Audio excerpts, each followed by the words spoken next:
Hey, how are we doing? Doing well? Okay. Fresh and flourishing. That's all we can ask for. Job 12 and 13. Job 12 and 13. Let me pray, and then we'll get organized a little bit about where we're at in Job and get into Job 12 and 13. So join me as we pray. God, we thank you for the privilege it is to know you. We're grateful, God, for your word. And we're thankful, God, that a book of the Bible that was written down and recorded so long ago can still have a really important role in our relationship with you. And we pray tonight that you would give us minds to understand what your word has for us and an openness to be transformed by it. In Jesus' name, amen. All right, we are in a large section of Job talking. Job actually, in this part, has a speech that it's his second longest speech in Job, and we're covering 2 chapters of 3 chapters. So Job here talks for chapters 12, 13, and 14. Really long section. We're only tonight doing chapter 12 and 13. So next week is a little bit strange in terms of the pattern we've been following, is we'll cover the end of Job's speech here, and then Eliphaz speaks. So next week we're going to cover 2 different speakers, and somebody asked me about the schedule earlier today, and I was trying to remember why I split it up, and I can't for the life of me remember why, because it wouldn't have been, it would take too long, because that's never been a problem. I'm never really worried about how long it might take, as you've noticed. No, we can tell, but I split it up the way we did here. 3 chapters is quite a bit to cover. 2 chapters is quite a bit to cover, so that might have been a little what I was thinking. So, and we're at the end of the first, if you remember, I know you probably weren't thinking about this, but the middle section of the book is in 3 sections. There's 3 segments of speeches where a friend talks, Job responds, friend talks, Job responds. So we're really at the end of that first major section. So if you like keeping track, are we actually making our way through this? Yeah, we're making good progress. You know, we're almost through one of the first major sections. All right, so what we have here tonight is Job responding really to his friends. Most of his little poem here is a response to all 3 of the friends. It's not just one of them. And really what's interesting is this is Job warning his friends. We'll get to one particular section which is a very clear warning. And one of the reasons it's so interesting is exactly what he warns his friends about happens at the end of the book. And so here's Job warning his friends who are coming to him with this self-righteousness. You know, God is punishing you for sin, so clean yourself up and God will be nice to you again. And he's warning them that you're on dangerous ground. And what's interesting is his warning comes true. And his warning comes from this, and this is kind of the major kind of idea we're going to think about tonight. And I don't have a way of not making this sort of annoying. Well, it's not annoying. It's just we are thinking about suffering, and it's this. So here's kind of the way this works out.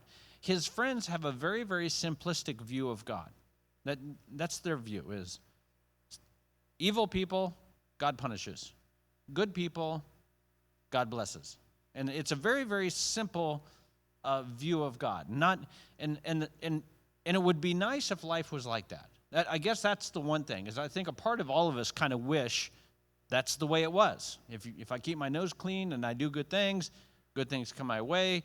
And if I do bad things happen. I think to some degree, all of us sort of wish it was just really that simple. The problem is if you've known the Lord longer than 5 minutes, it starts to fall apart a little bit. It starts to sort of, I don't know. Have you ever done this? I don't know anybody who has. I'll say a good friend of mine once told me about. Suddenly you realize you're doing something you shouldn't be. You're like, that's a terrible habit. Maybe it's even sin. Well, wouldn't want to talk about that here, but I should quit doing that. So whatever it is, you quit doing it.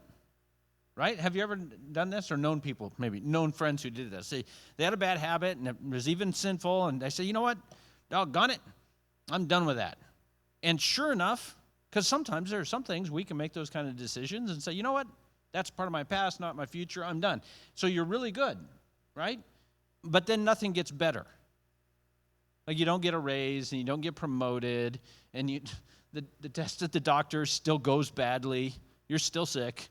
The car breaks down. Have you ever had the car break down and say, but God, I was totally patient with my family this entire morning. And the car breaks down. And I know that saying it out loud sounds stupid, doesn't it? But I mean, I swear we've all done that kind of thing. He's like, but God, look what I've been doing. So that's the problem with Job's friends, is their view of God is really, really simple. It's not that their understanding of God is wrong. Because we've said that we've sort of thought through this before. Does God punish evil? Yes. And does God bless those who are righteous? Yeah, the Bible is clear. Yes, absolutely.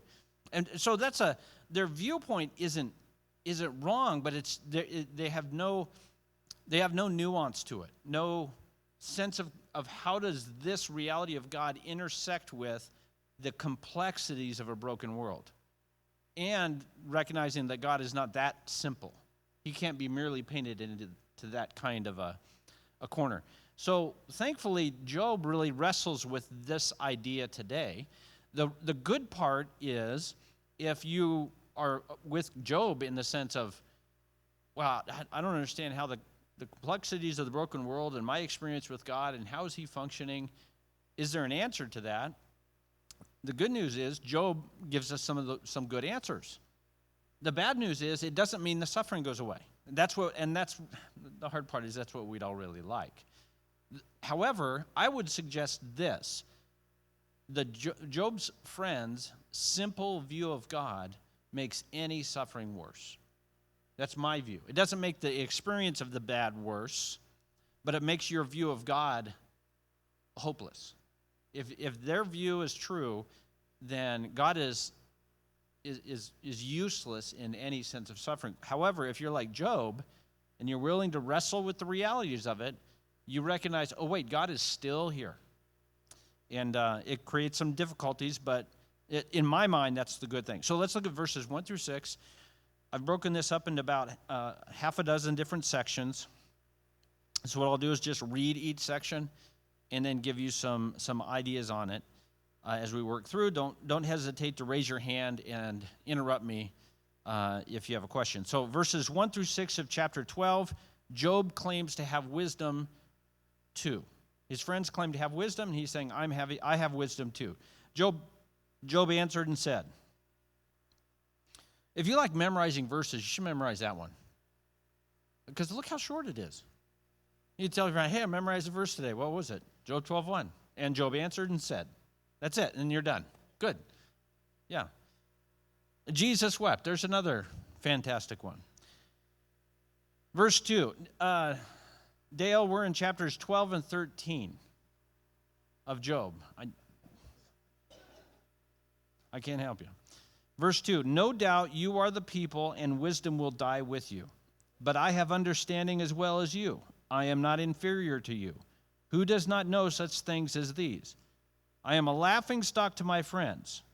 I, who called on God, and he answered me, a just and blameless man, am a laughingstock.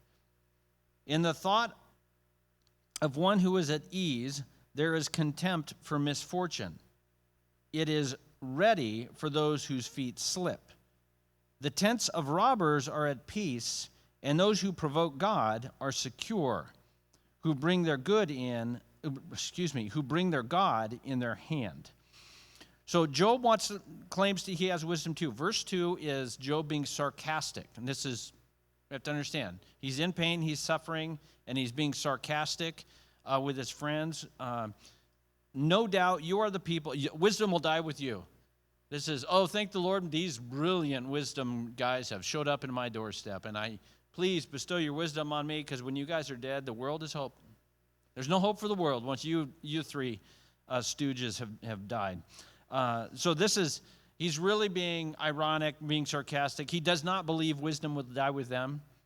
He's trying to make the point with sarcasm, you guys think you're the only ones with thoughts that are valid. And he's saying, I have valid thoughts too. And what's interesting is Job is confirming in many ways that he agrees with them. Their basic argument from all three of them, God punishes sinners and God blesses the righteous. Since Job is suffering, he must therefore be a sinner. It's very, very simple logic. And in many ways, Job is saying, I agree with you, but he's also going to be saying there are other ways to also understand that concept in the real world. So yes, God punishes sinners, and yes, God blesses the righteous. However, there's more to it than those simple realities. And his argument is going to be, I have understanding too. So he's not really in this section, he's not going to argue against their point. He's going to say there's more to it. There's more to this reality. So you could, somebody might say about this room, it is a church, right? And so I wouldn't necessarily argue with that. I would prefer you say it's a church building. The church meets in it. But it's a church. And so someone might then say, oh, so it has pews. And we would say, well, no, it doesn't have pews. There's more to it. So the first person wasn't wrong, just the second person has a little more information. And then in this particular case, as Ralph and I were talking, well, no, actually this still does have pews because the pews are hanging on the wall back there and the stage is built out of them. So you can say, well, they do have pews. We just tore them apart and turned them into flooring. And so there's more to it. And that's what Job is saying here. Okay, you guys are right. God punishes the evil and God blesses the righteous, but you've made a really big generic statement there, and there's so much more to what's going on. Your view is too simplistic. Look at verses 4 and 5. Job gives the reasons that his friends have such a simple view of God. And the reason there is in verse 5. In the thought of one who is at ease, there is contempt for misfortune. It is ready for those whose feet slip. So he gives a little bit of a thought here. The problem you guys have with suffering is you're at ease. And nobody who's at ease likes suffering. And somebody who's at ease, the other thing we don't like, if our life happens to fit in the moment, we've got a moment where everything's going okay, we don't want to see other people who aren't doing well.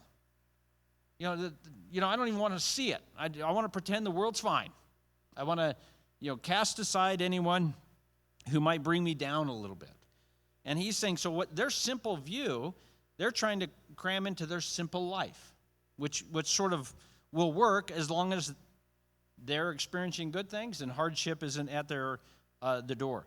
His friends have never tried to understand the reality that sometimes it seems like evil people are doing well. That's what he says there. The tents of robbers are at peace. So because their lives are at ease, they've never tried to wrestle with the thought of, wow, I see evil people and they seem to be doing okay. And so they don't want to mess up their simple view of God. They never want to look, and they never looked at somebody who was having a hard time and thought, well, it doesn't seem like he did anything wrong. And instead of wrestling with that reality, that sometimes evil people seem to be doing okay, and that sometimes good people seem to have a hard time, what they do is they just take their simple view of God and try to press it into the world like a mold you would push onto Play-Doh. They're trying to make the world fit their view instead of seeing how God is working in this world and understanding how hard it can be and how complex it is. And so, in their view, Job is a laughingstock.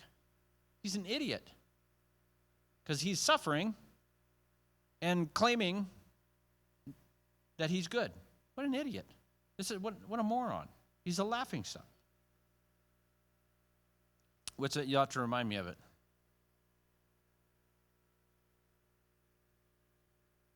Yeah.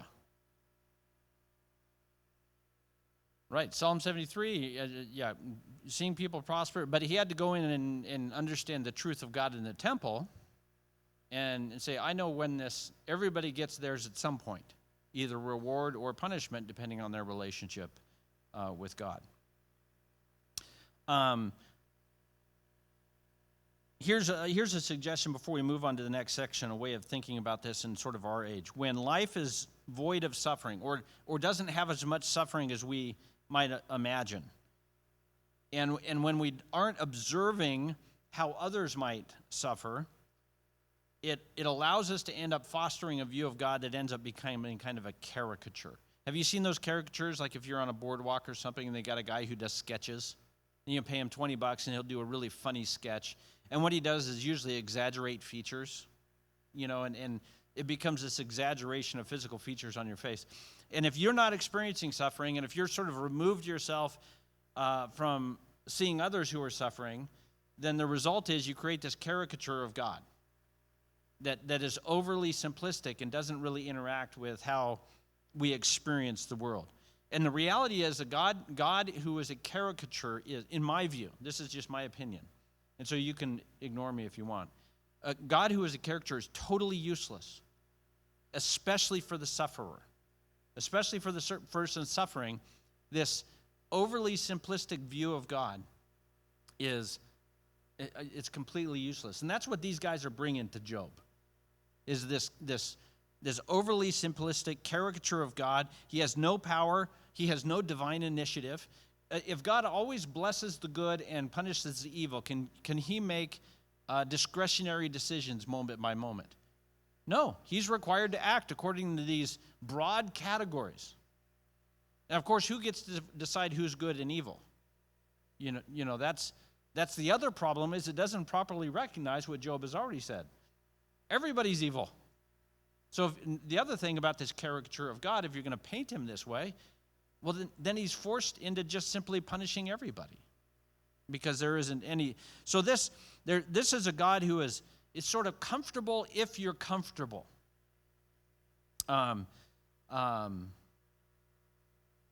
This is a tame God who's really good for polite company.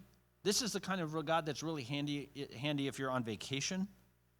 He's not really there to upset your life, but he's there to make sure you're having a good time, as long as you're being well behaved, or at least not getting caught, I suppose. This is the kind of God that's handy for trotting out when you're having religious occasions. This is a very helpful God around Christmas and Easter, because God blesses every good family with presents and gifts, right? I mean, this is precisely the God the entire country trots out. Thankfully, at a church like ours, we understand God is a sacrificial God who dies for sinners.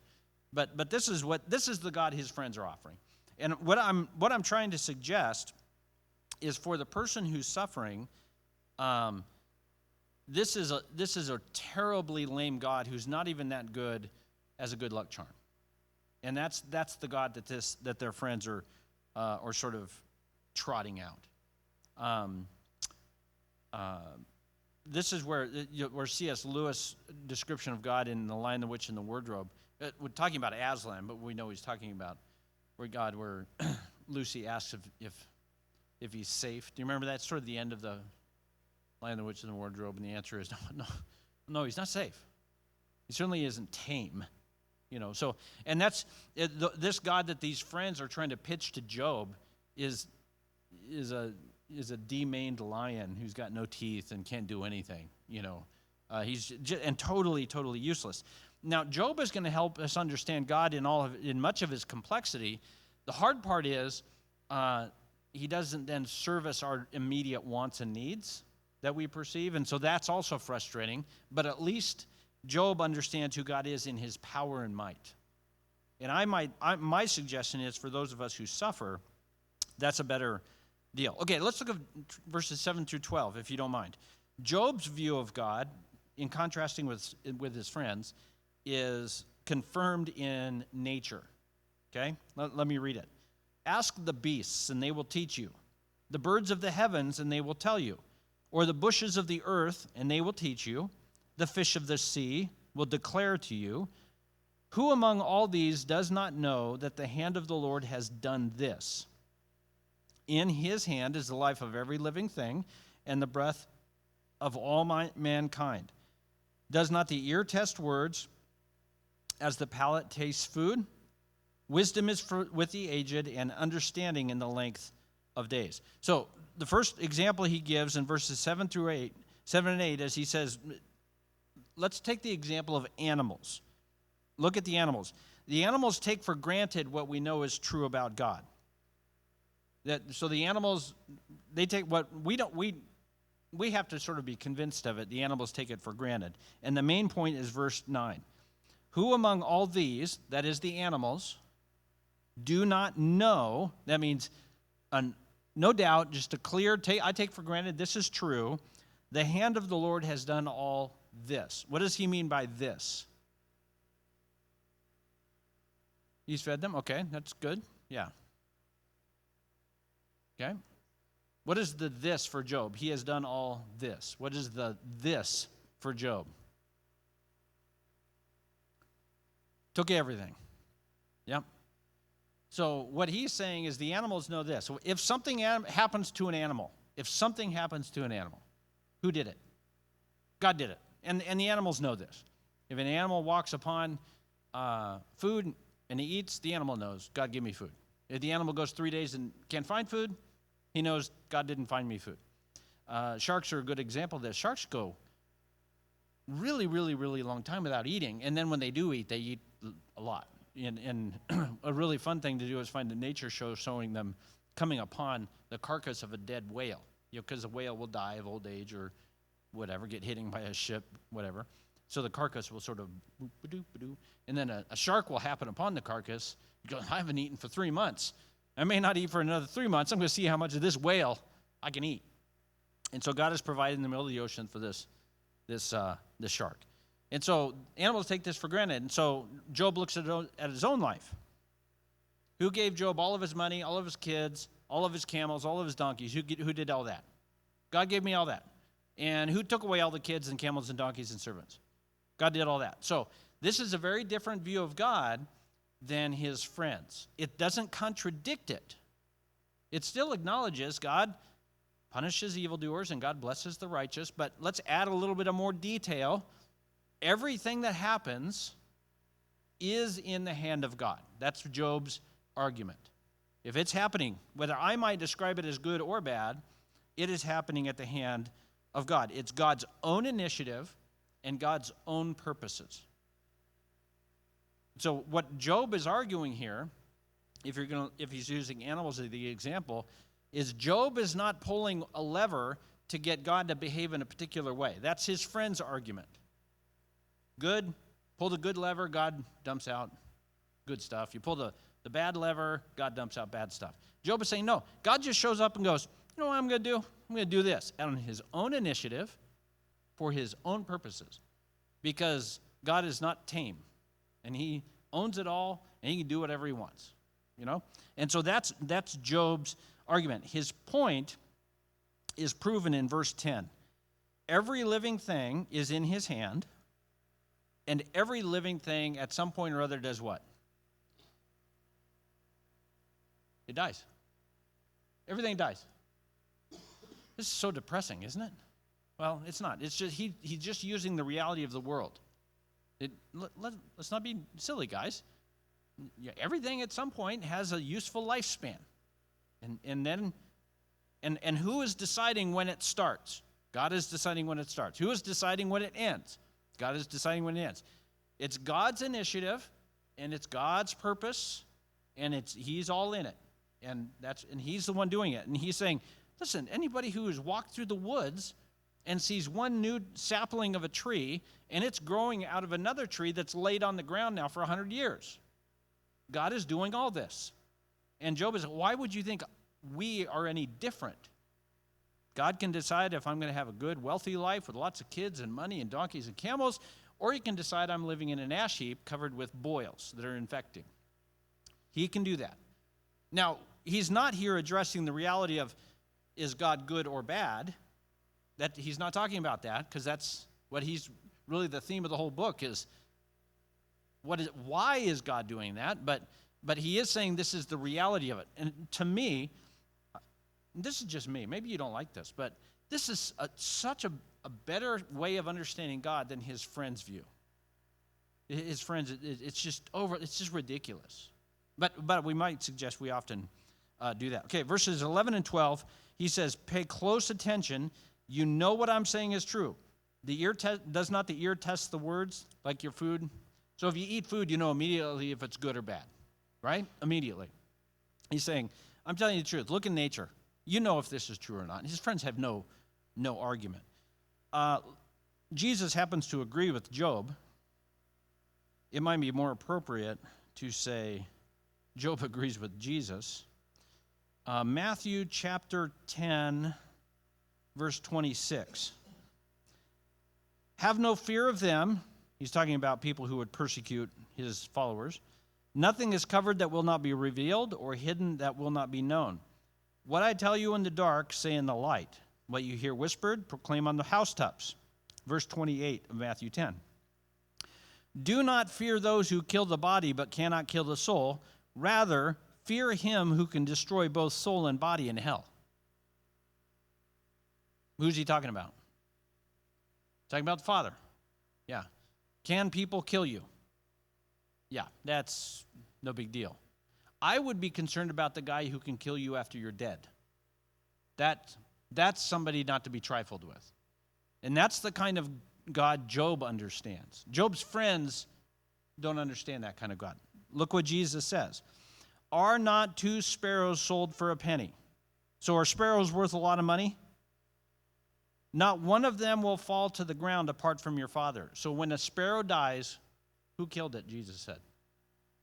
The Father did. Why is he messing around with sparrows that aren't even worth half a penny? Because, yeah. So, and he is, by his own divine initiative, his divine power and purpose, a sparrow out in the woods that no human has ever seen will die. And he was all up in that. He was in charge of when it started, when it died. There are creatures, I don't know if I watched this thing on the redwoods one time. There are creatures, so redwoods are old. You know this? Right. There is on redwood branches that are very old, dirt will settle on the branches. And so on those branches, ecosystems will develop. Plants will grow off of the soil that's laying on top of branches. And there are creatures that the only place they live, the only place these creatures exist, is in the soil that settles on branches on redwoods that are really, really old. And those creatures live their entire existence only on redwood branches. How many of us see redwood tree creatures? They're like little lizards and frogs and whatnot. God does, and his own divine initiative decides when they show up, when they leave this long, they don't leave this long, then they leave, and then I kill them, and then another one comes in, and then a forest fire comes through and destroys it all, and then somebody turns it into a coffee table. That's because I don't think you can cut down redwood trees anymore. You have to wait for the fire to burn them up. And so this is God. And so Jesus is making the same argument. And then he says about verse 30, even the hairs of your head are all numbered. Fear not, you are of more value than many sparrows. So anyone who acknowledges before men, I will acknowledge before my Father who is in heaven. Deny me before men, I will deny you in heaven. So God takes particular interest in the lifespan of worthless sparrows. They're not worthless to the Father, but you know what I mean. Does God take particular interest in our lifespan and our experience of the life we have? Yes. Does that mean it's always going to be Disneyland? No, but what it does mean is everything that happens and he's arguing from lesser to greater, since sparrows have zero value and he's particularly interested in the moments of their life and death, he, by argument, must be particularly interested in the moments of our life and death. So therefore, Jesus would argue, and I suggest Job is, if it's happening, it's because God in purpose made it happen. Now, doesn't mean you're okay with it. We're not saying, oh, okay, well, good, yay for me, I'm dying, or I have a disease, or my life is really hard. That's not what Job ever says. But he says, I am willing to wrestle with the complexities of God who did this. Whatever it might be. And, God is, and I think it's much more spiritually empowering to say, okay, I'm not going to wrestle with this Pollyanna, silly, ridiculous notion that I just need to confess some hidden sin and all my bad stuff will go away. No, I'm going to wrestle with this reality of my life was at God's hand, and I want to, the Bible says everything he does is good, right? But this seems, you want my opinion, this seems terrible. How do I, and then the wrestling match starts. Now you're living the book of Job. And my argument is that is a much better place to be. That it's not easy, it's not always comforting, but it means you're engaging in real relationship with the Creator. He's intersected with your life in a powerful way that you find disturbing, and that means God showed up. That's a funny phrase because sometimes people pray that at church, and I think that's a valid thing to pray. If you say, I pray God shows up, I think I'm okay with you praying that. I mean, just heads up, he got here first. So he was hoping you would show up. So, and then what Jesus says maybe should, when God shows up, he does what he wants. And so we say, well, I want God to show up usually because I want to have a positive emotional and spiritual experience in church, which basically means I hope Greg preaches something halfway decent, or Seth sings my favorite songs. But when God shows up in Job's world, what happens? He gets pussy sores. And this is sort of what Job is wrestling with. So look at the world around you to have a proper view of God. We have to understand that sin's effect on the world did not alter God's sovereignty. Before sin reigned, was God totally in charge of every nook and cranny of planet Earth? Yes. After sin ruined everything, is he still in charge of every nook and cranny? Yes. Nothing changed. His sovereignty still is the rule of the day. It means we might actually recognize that the glory of God is more profoundly seen in that his sovereign will is still able to be perfectly done in a sin-ruined world. I didn't know you were going to be here tonight, Eric, but here's a basketball reference for you. So we can think of the NBA. I don't know if you watched the NBA. New season just started. And I think the Blazers beat the Lakers the other night, if I remember.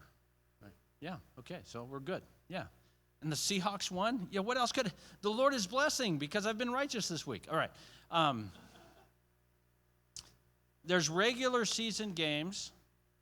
Then there's playoff games. Okay? Then there's the All-Star game. So, regular season games are hard, but they're up and down. You never know what you're going to get. Playoff games, it's going to be high-level competition. It's going to be high-quality basketball, and it's going to be gritted out. Okay? Then you've got the All-Star game, where there will be zero defense. Zero defense. That's the world before creation. And so Steph Curry will go off and make, 25 three-pointers in the All-Star game, but that's not a big deal. There's no defense.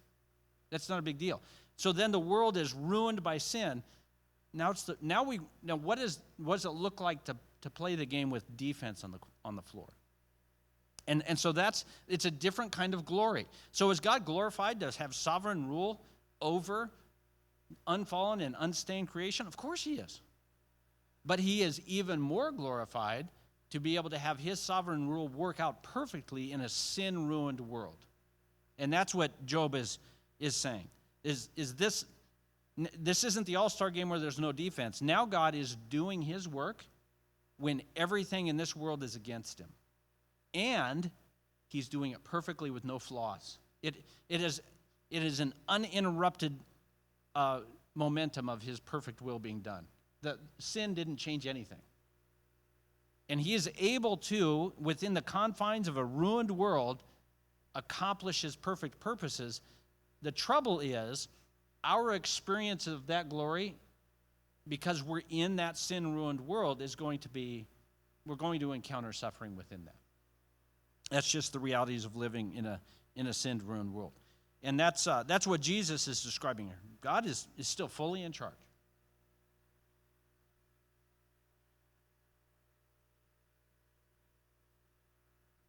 Did he have a hand in it? Yes. See, and this is how, hold on. This is what's incredible about how God works. So on the one hand, you'd say everything that happens is at God's hand. On the other hand, everything he does is in and through others as well. So Jesus says to his disciples, I'm leaving, and you will do even greater things than these.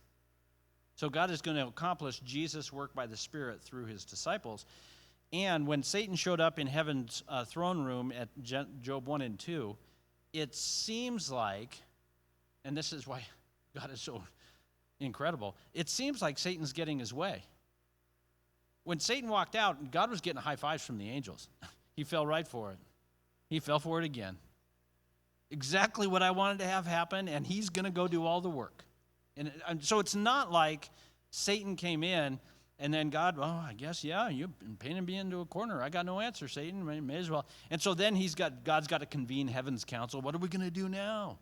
The whole thing is just, I mean, he's never once not totally on track. But so who harmed Job? Did Satan harm Job? Yes. But I think it would be inappropriate to say God didn't. I think that would be, and it would offer, for Job, in terms of his theology, it would offer no comfort. To think that Satan could do something with God being absent, that would be.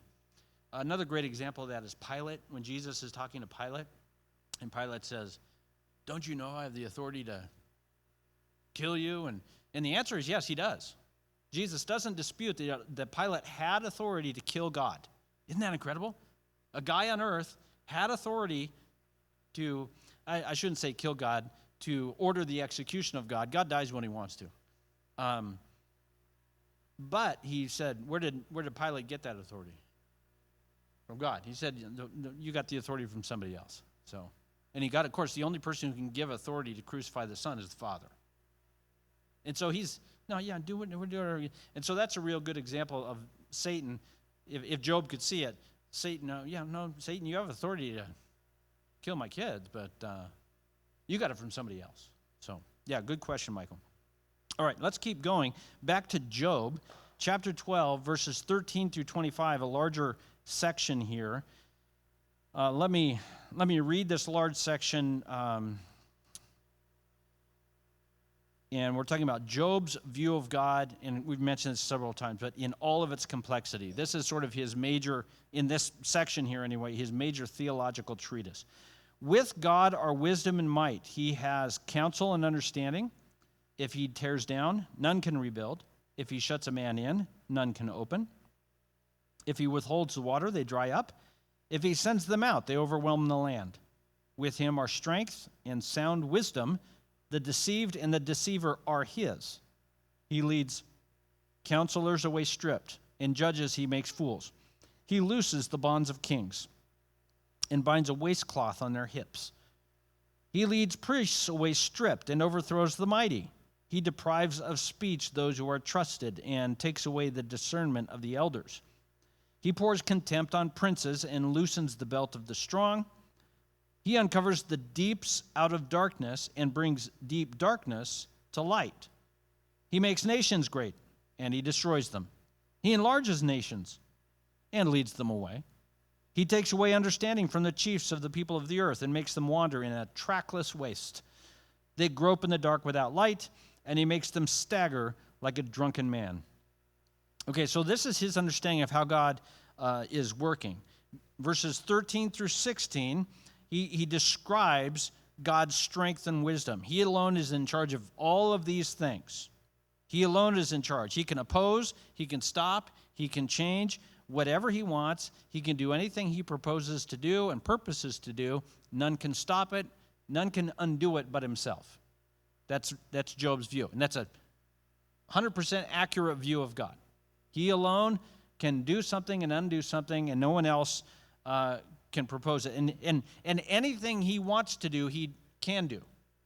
So there isn't anything that is in his nature. Have you ever heard the ridiculous argument, can God make a rock so big that he can't lift it? And you know the answer to the quandary, he's not an idiot.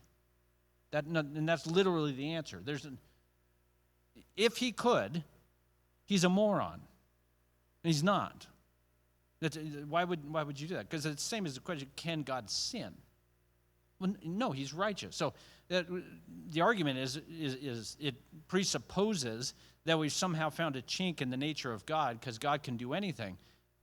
God doesn't do everything. And God always acts 100% consistent with his nature. He always acts 100% consistent with who he is. And since he's not a moron, he's all wise and all knowing, there's no reason someone with that nature would ever do something as foolish as make a rock so big he can't lift it. And so Job here understands the nature of God, and he always does what he wants, and no one can stop it. The only one who can undo the work of God is God himself. Then in the second section, he contrasts the power of God with those in society which are perceived as powerful. So there's a number of jobs in here. Counselors, stripped. Counselors in a society like this are people who give advice to a leader. A cabinet in our country would be a counselor. So these are people who are so powerful that the leader of the land is asking for their advice. He says, well, God leads those guys away with no clothes on, humiliated. Judges, he turns into fools. And priests are led away stripped. Priests, of course, wield religious authority. And not only that, though, in many times throughout history, as we well know, religious culture also wielded significant political culture. And this was, of course, true in Israel as well. And so priests are led away stripped. Those who are trusted, those who are elders, he pours contempt on princes. So everybody that in a society would view as powerful, established, wise, wealthy, well-protected, all of these, God is able to immediately, with no questions asked, just undo them. And that's no problem for God whatsoever. God has total and complete power. We might even suggest that the most powerful person that God might undo, he can undo them with what we would describe as no effort. So it's not as though, because remember, in the book of Revelation, there's a battle, I think it's called the Battle of Armageddon. Have you heard of this battle? The entire world's military comes out to oppose the sun, and the sun defeats them by saying, you're defeated. We don't know the word he says. All it says is he's defeated with the sword in his mouth. And the sword in his mouth is made clear in both John 1:1 as well as the beginning of Revelation is his word. So he doesn't actually fight, doesn't get like a sword out and like kill a billion people. He's, oh, you're done. Boom, they're done. That's it. I mean, it's silly. It's not even, to call it the Battle of Armageddon, it's the gathering of people to be killed by Jesus at Armageddon is what it is. It's not, because they've rejected the Lamb. But there's no battle. This would not make a good movie because there's no conflict. The sun shows up, everybody who opposes him loses. So this is what Job understands about God. This is what he understands about God. He takes this for granted the way the sparrows do. Let's look at, just, if you don't mind, let me see, two other places. Daniel 2:20. A little poem here from Daniel. Blessed be the name of God forever and ever, to whom belong wisdom and might. Where does Daniel live? Babylon, right? He's a captive. God changes times and seasons. He removes kings and sets up kings. He gives wisdom to the wise. So if you're wise, where'd you get your wisdom? Life experience. Who gave you the life experience? Yeah, it came from God. God gives knowledge to those who have understanding. Does anybody know any smart people? Not always wise. But if somebody has a huge ability to retain information, process information, analyze information, where'd they get that ability? God. Got it from God. There's something you're really good at. And there is stuff you're really good at. We're not being self-deprecating. God gives everybody gifts. Something you just, man, you swing for the fences, you hit homers all day long. You got that from God. Doesn't mean you're not doing it, but it means you got it from God. Good for you. God reveals deep and hidden things. He knows what's in the darkness, and the night dwells in him.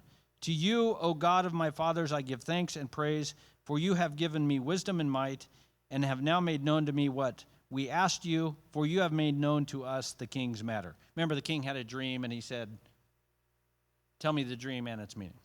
And so the important part, in that, as it relates to what Job is saying, God removes kings and sets up kings. Why did Queen Elizabeth reign so long? God wanted her to. And is it because she was a Christian? No, she was. As far as I could tell, she was a professing believer. And it's not my job to judge her heart. I have no idea. But from what she has said, so was she a queen for 70 years because God liked good Christian queens? No. Why? Because God felt like it and take it up with him. King Charles probably is a little annoyed by it. King Charles II, sorry, I get confused. And so that's why, because God wanted, yeah. Well, since we're thinking politics, has your guy ever lost the election? Most of the time. We live in Oregon. We won't go down that road too far. Why did your guy lose the election? Not enough, because the people are in charge. Now all of a sudden God just doesn't know how to get voters rallied together. Now, the problem is the pastors in the churches wouldn't talk about the good guy in the pulpit. Trust me, I get those emails. Oh, yeah. No, well, we got to talk about this guy. We got to get him in, because if he doesn't get in, the world's going to hell in a handbasket. Guess what? It's going to hell in a handbasket, whether this guy gets elected or not. And now we're not saying we shouldn't be engaged. We have a stewardship, I might suggest, as voters living in a free country. We have a divine responsibility and stewardship to be engaged. But when our guy loses, God didn't want him to win. That's it. I mean, so unless you want to wrestle with the reality that God's not in charge. And so this is what Daniel is saying. Okay, let's look at another one in case you're unconvinced. Isaiah 40:15. Behold, the nations are like a drop from a bucket, and are accounted as the dust on the scales. Behold, he takes up the coastlands like fine dust. Okay, so God is getting ready to weigh out some of his treasure. Back in the day, if you want to know how much something was valued, you'd have to weigh it. And so he gets out something he wants to weigh. He's in heaven taking inventory. This is sort of the picture. And he's getting ready to put whatever the thing is to weigh it. And he's going to put it on the scale. Have you seen these scales? And he's getting ready to put it on there. He goes, oh, well, Gabriel hasn't cleaned this scale for a while. I mean, what's he doing? And so he dusts off his scale. That's what he's saying. The nations are a drop from a bucket. They are accounted as dust on the scale, meaning if you put that on the scale, they won't even register. He's just going to dust it off. So he's got, just nations we're really worried about. You got the Soviet Union on there, former Soviet Union, Russia.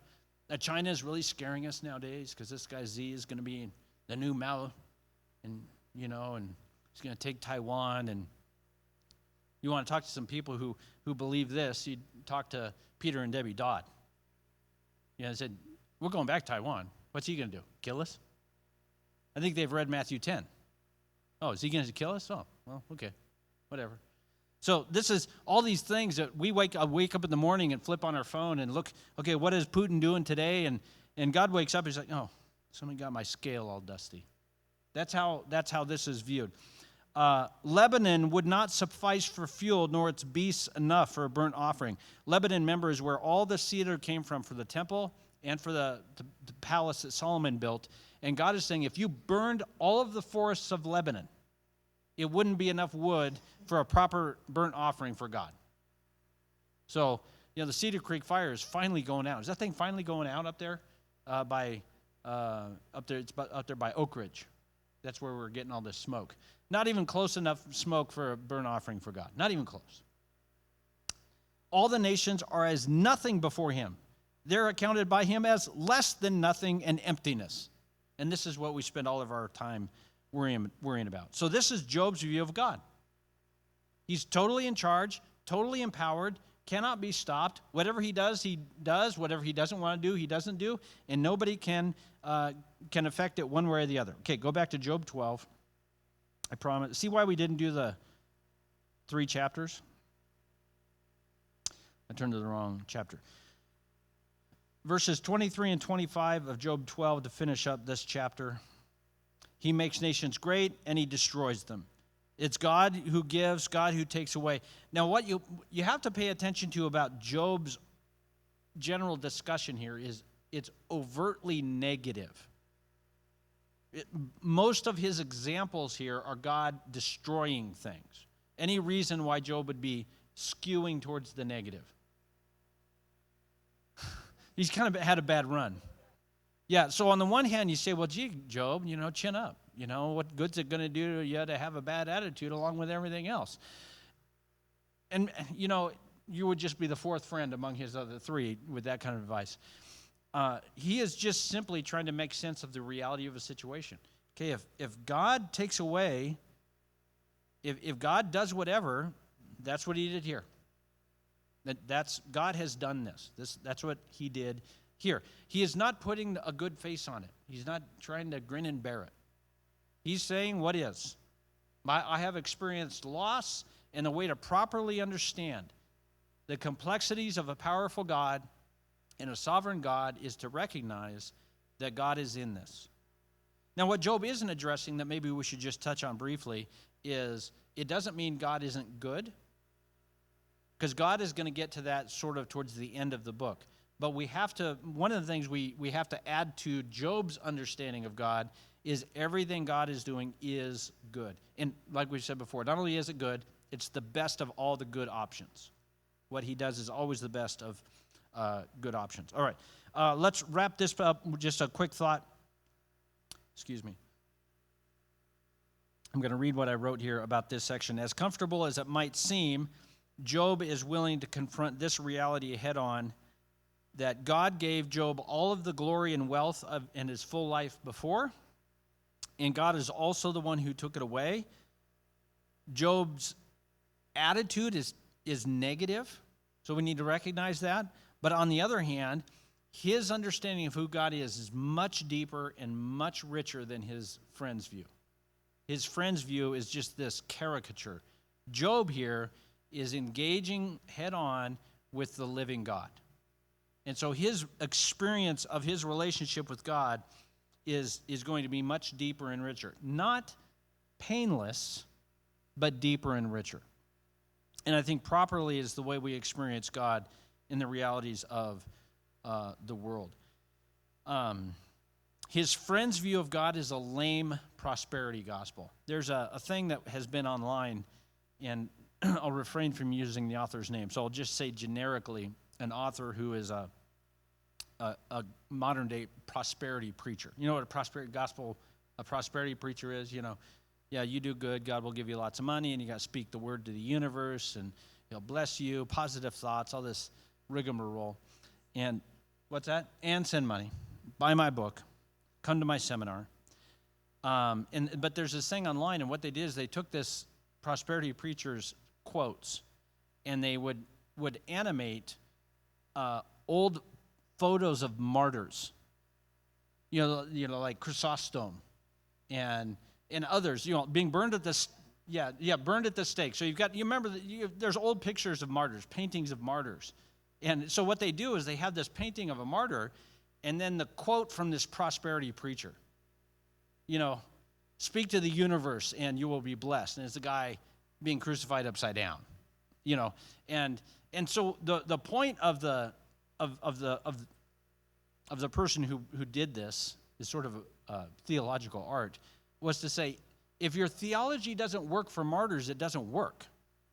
It always has to work.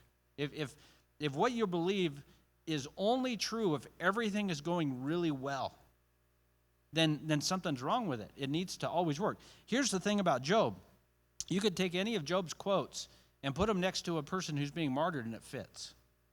It fits. It doesn't mean it's good. It doesn't mean it's painless. But it means it's real even in the good times, and it's also just as real. I might even suggest more significant and powerful during times of suffering. Job's theology would fit perfectly a martyr. Of course, he sort of experienced that himself. All right. 13, 1 through 12. How are we doing on time? Okay, we're doing okay because this is, I think, just about twice as long as the other sections. Let me just double check. No, we're okay. 13, 1 through 12, Job warns his friends. This is what we've been building up to. He warns his friends. Here's what he says to his friends. Behold, my eye has seen all this, my ear has heard and understood it. What you know, friends, I also know. I'm not inferior to you. But I would speak to the Almighty, and I desire to argue my case with God. As for you, he's talking to his friends there, you whitewash with lies. Worthless physicians are you all. Oh, that you would keep silent, and it would be your wisdom. Hear now my argument, and listen to the pleading of my lips. Will you speak falsely for God? Speak deceitfully for him? Will you show partiality toward God? Will you plead the case for God? Will it be well with you when he searches you out? Or can you deceive him as one deceives a man? He will surely rebuke you if in the secret you show partiality. Will not his majesty terrify you, and the dread of him fall upon you? Your maxims are proverbs of ashes, and your defenses are defenses of clay. So he tells his friends that he understands things just as they do, in verses 1 and 3. And then he tells his friends they're worthless, and what they could really do to show how smart they are is to shut up. You really want to be, what's that old saying? That's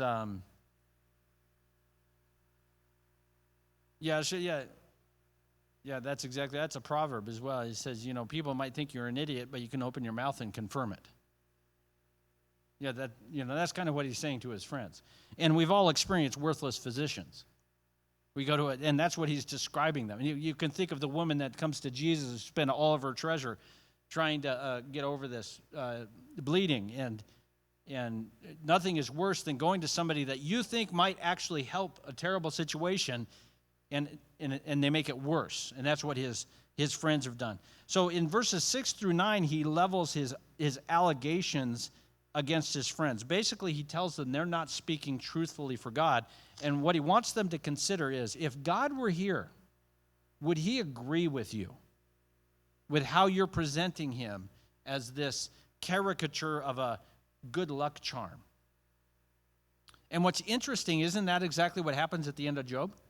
What happens at the end of at the end of the book of Job, I don't want to give it away, but maybe you've read it, is he says to Eliphaz, you and your friends have not spoken true of me as my servant Job has. So his warning here is a preview of coming attractions. He's saying, guys, so here now the guy who is apparently judged by God is now warning them, guys, you might want to watch what you're saying. If you're going to speak for God, you better make sure he agrees with you. Because if he doesn't agree with you, what does he say? Will it be well with you when he searches you out? What's the answer? No, it will not be well with them. It is a scary thing to be found in the hands of an angry God. And so he challenges his friends. I'm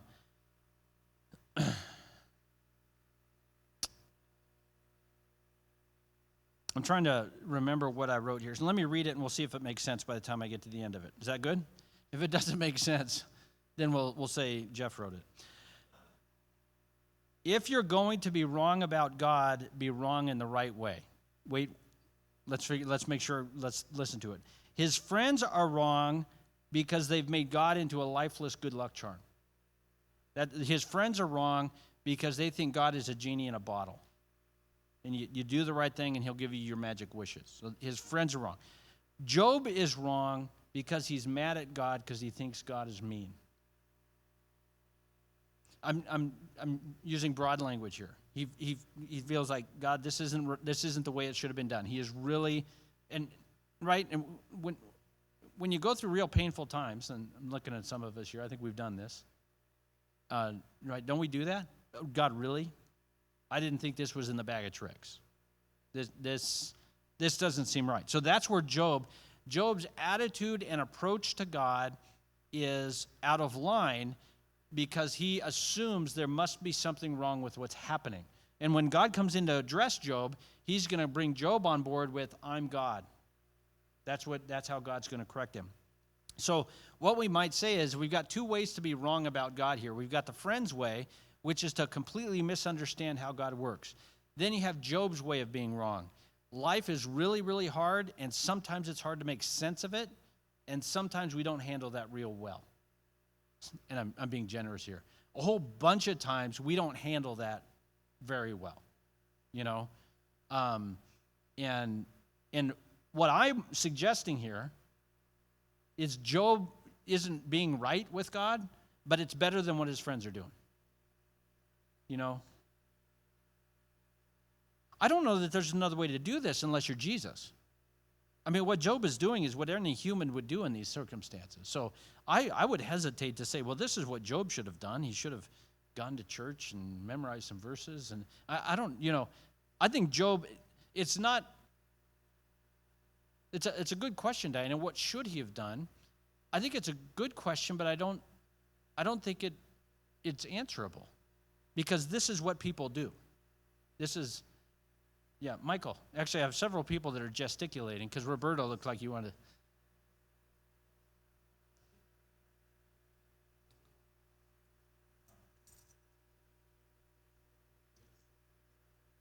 Right.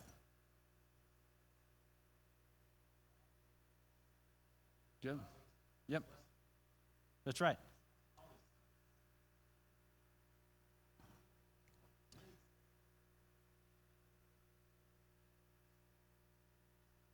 Right. Take the good or the bad. Yeah. Yeah. Right. Right. That's good. Good observation. Roberta.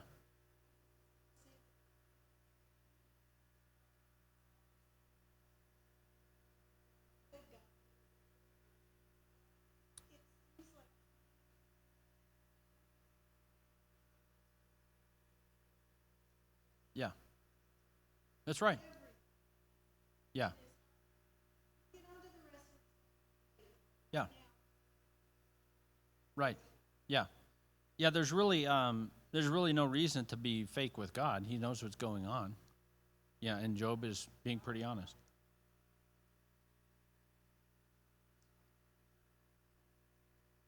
Hmm. That's right. Yeah, that's right. When people are in the condition that Job is in, we don't we yeah, and well, I think all people do. There's a number of reasons. We talked about a little bit earlier in that sort of the very simplistic notion of God is number one, we don't want to experience suffering, and we want suffering to be minimized, that we observe. So then when we encounter somebody who is suffering, well, I can't fix the experience their life is going through. I can't fix that. So do you know what would be best for me is if they acted happy. If they would act happy. You know, that's what, and we affirm that. We said, do you hear what happened to so-and-so? Yeah, but boy, they just have a smile on their face and the joy of the Lord in their heart, which I pray they do. I really do. I mean, that's fantastic. That would be, yeah, but I also would say, if somebody, is a church a place that somebody could go through suffering and show up and really be in the fight? Yeah, but I don't know that we could. I don't know, because usually what people do when they're suffering is they stay home till they're a little better. Because they know if they come to church, they're going to encounter a life as Bildad, and they're at some point, it's going to get better. Have you ever had that? No, it's going to get better. What would Job say to that? No. This is a great maxim. We're way offline, but for non-believers, earth is the best heaven they will ever get, and for believers, earth is the worst hell we'll ever experience. This is the worst it is for us. But we're always trying to convince each other that this broken, sin-ruined place, don't worry, it'll get better towards the end. But it doesn't always. And we're not defeatist here, because sometimes it does. Sometimes things do get better. Sometimes they do. But what Job is really forcing us to do is say, but is God good? Is he with you? Can we grapple with this reality? And here's a note I wrote. I don't know if this makes sense. It's better to be right about God the way Job is and be mad about it than to be wrong about God and be happy about it. And that's what a lot of people are. They have God completely wrong, because they think he's a great genie in the sky, and they are so stoked. But it would be better to be right on about how God is operating in my life and in the fight with him. Now, I don't want any of us to spend our entire Christian life in that locked horns with God like that. But I want us to have the freedom, biblically, to be like Job. Say, God, what in the world is going on here?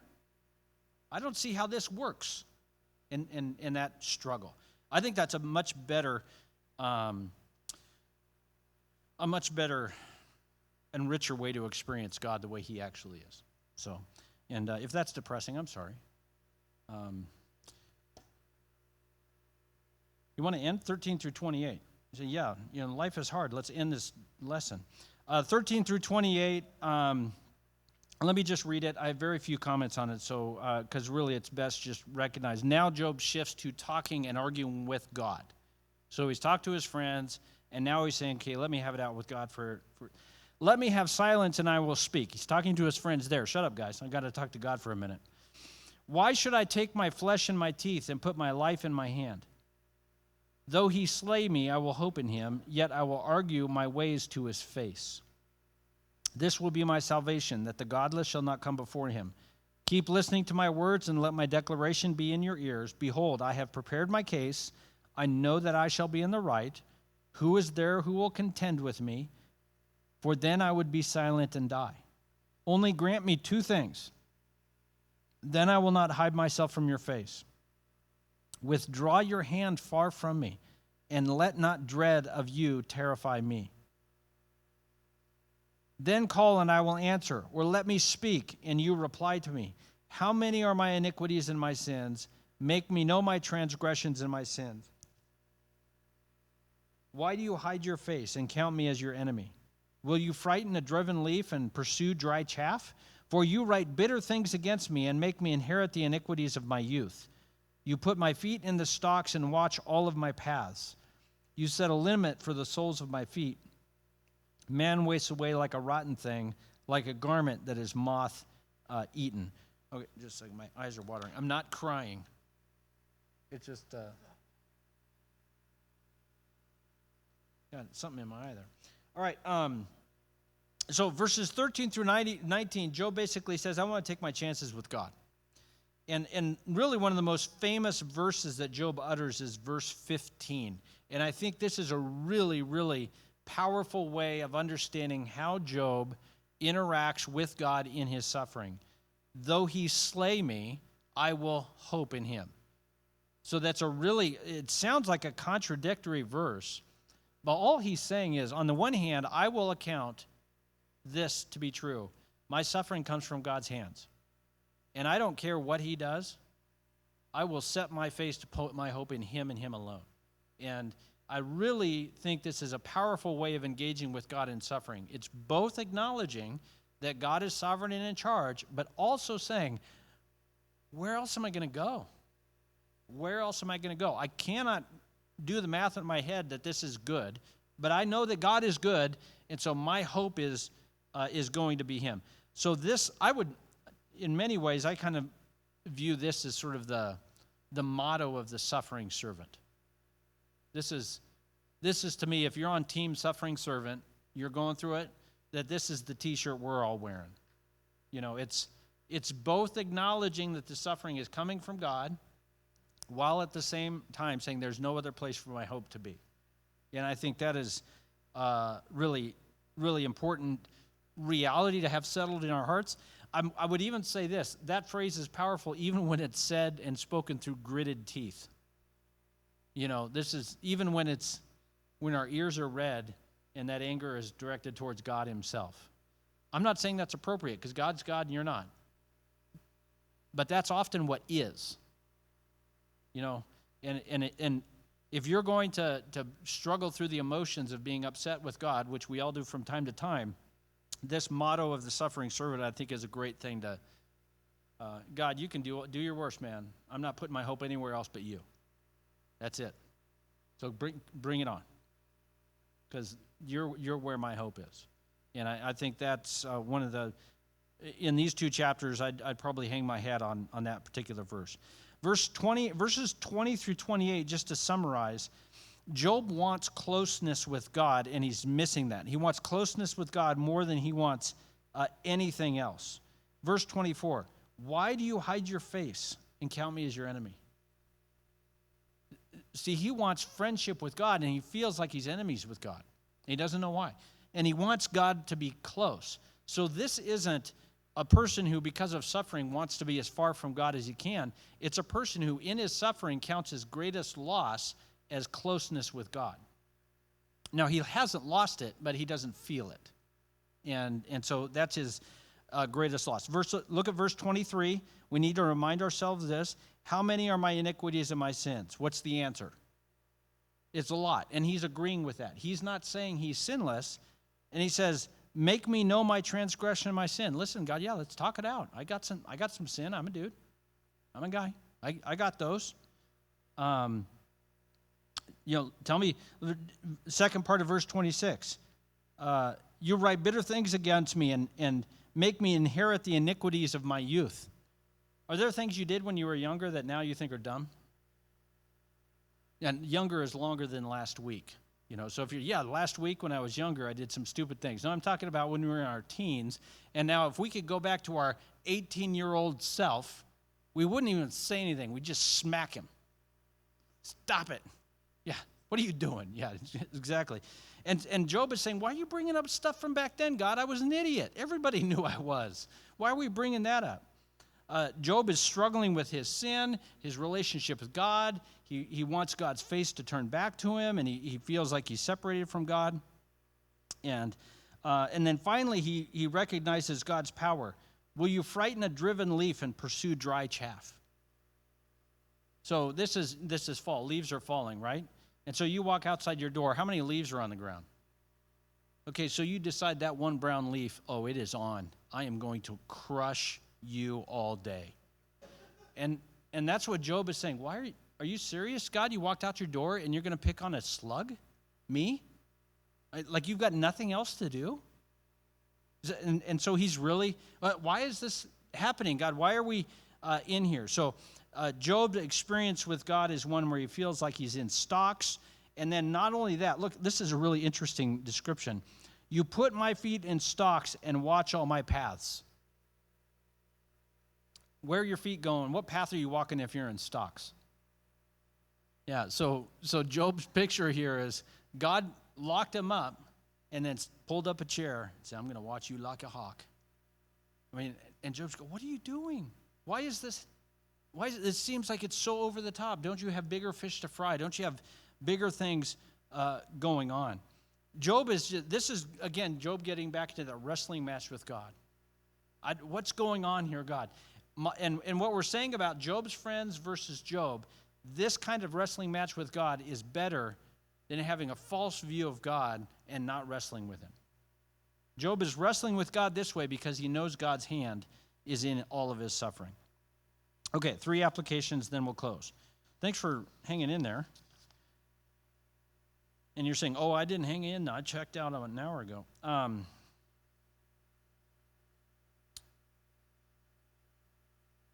The more you know about God in his word, and the more you know about God through him working in your life, and the more you know about God by looking at him working in the lives of others, the more you will become uncomfortable with his immensity. The more you learn about God in his word and through your experience in life and how he works in other people's life, his unanswerability, his accountability to no one-ness. I don't know if that's a theological term, but I wrote it. He's accountable to no one. He checks in with no one. He does what he wants. He does what he wants when he wants. He does what he wants, when he wants, how he wants, to whomever he wants. And the more we know about God, the more that will make us uncomfortable. And that's what Job is wrestling with. That uncomfortability is not bad, because at a certain point we say what Job says, which is, though you slay me, my hope is in you. Because do you want a God who can't do all those things? If God were not those things, why would you worship him? The reason we worship him is he is all of these things, and he is our Savior. And so I think over the course of your life in knowing God, I actually think one of the things you can assess by at, am I growing in my faith? Am I becoming more mature? Is, I think, an increasing uncomfortability with God's immensity. I think when we're early in our faith, God is really tiny. And then as we get to know him more and more, we realize how big he is, and our knees start knocking together a little bit. And I think that's healthy. I think it's good. It doesn't mean we live our Christian life in terror, but I think a sign of Christian maturity is saying, God is God, I am not. And does that kind of make sense? I don't know. If it doesn't, Jeff wrote it. We already talked about this at length, but I think one of the most encouraging verses in this section of Scripture is verse 13, 15. When you are convinced,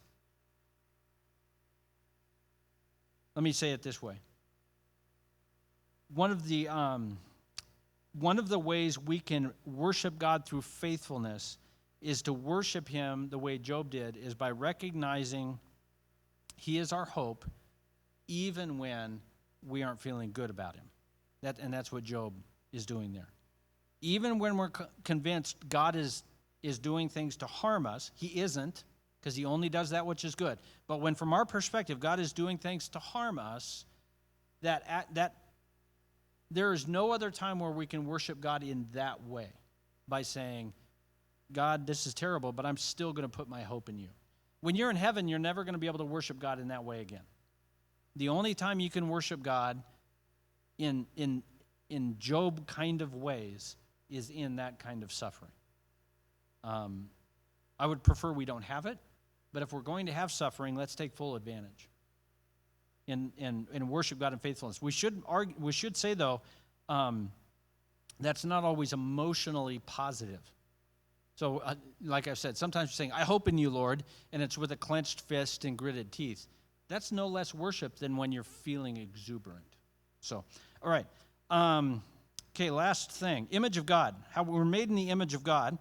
Remember my reference to the All-Star game, the NBA All-Star game? We're not playing in the All-Star game, are we? Where there's no defense? My understanding is we live where the enemy rules, right? If God is working perfectly through a sin-ruined world, and he's really, really good at it, what does he want us to be able to do? Be like him in a sin-ruined world. So it's one thing to be a great Christian when you're on a retreat, a Christian retreat, right? Close the gates. Or it's really great to be a Christian when you go on a vacation to Branson, Missouri. Is that where Christians go? Is that like Christian Disneyland? Yeah, I don't know. Yeah, country western and everything's, yeah. So it's really, I might even say, it's really great to be a Christian on Sunday morning in church. What God is showing us, what he's trying to show us to do, what does it look like to be a follower of God in a sin-ruined world? He's trying to teach us how to do that, because that's what he does. And the only way to do that is to take us through challenging times. So we might say this, in our suffering, God is doing a really, really good job of making us like him, even though we might prefer to do it a different way. All right, any other comments or questions? That's all I got. I've reached the end of my notes. Thank the Lord. You're like, my suffering is over. It does end. Yeah, yes, sir.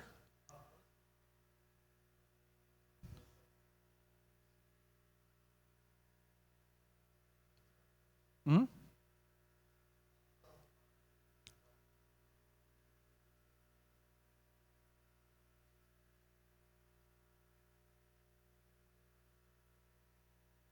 Right.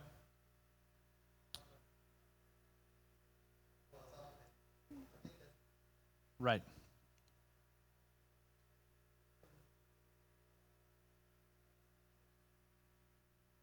Right. That's right. See, and the difference with engaging with God in that way, if you engage with other people that way, well, God's a person, but other fallen humans like us. The hard part is if I'm really, really honest with my spouse or coworker, it's unpredictable how they may respond. And that relationship may be permanently damaged.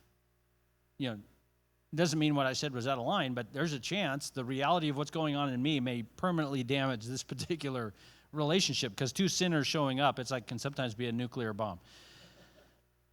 What's great about God is that never happens. Is there isn't anything that can be said that would cause him to respond in that way. So that's what's really the other thing we see there, which I think is what I'm hearing from what you're saying, is we can do that. We can tell God what we're thinking because he's not going to walk away. He's not going to get so offended. The only thing I might say he would say when we're really honest, God is he might say something like, well, I hear what you're saying. The problem is I know what's going on in you, and you didn't really describe fully how you're feeling. I know exactly what's going on. You did a pretty good job. I think you're madder than this. I think you're madder than this. I know what's going on. So that's really good. We can really come to God with anything. Good. Yeah. That's right.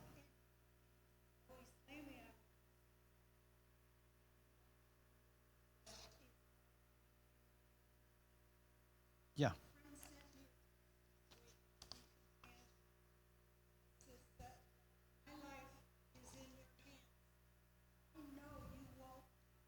Yeah, that's cool. My life is in your hands. I know you won't drop me. Job might add, but put me down for a minute. Yeah. All right, God, we thank you for your kindness. God, we acknowledge that each one of us have significant challenges we face, that we wonder what you're doing, and we don't understand it.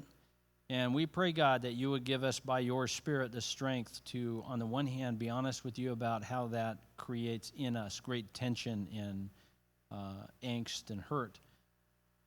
On the other hand, God, give us the faith we need to worship you, recognizing that you are our only hope. And we thank you, God, for Job. And we pray, God, you would continue to draw us closer to yourself, even through times of difficulty. In Jesus' name, amen. All right, sorry we went so late. Have a good night.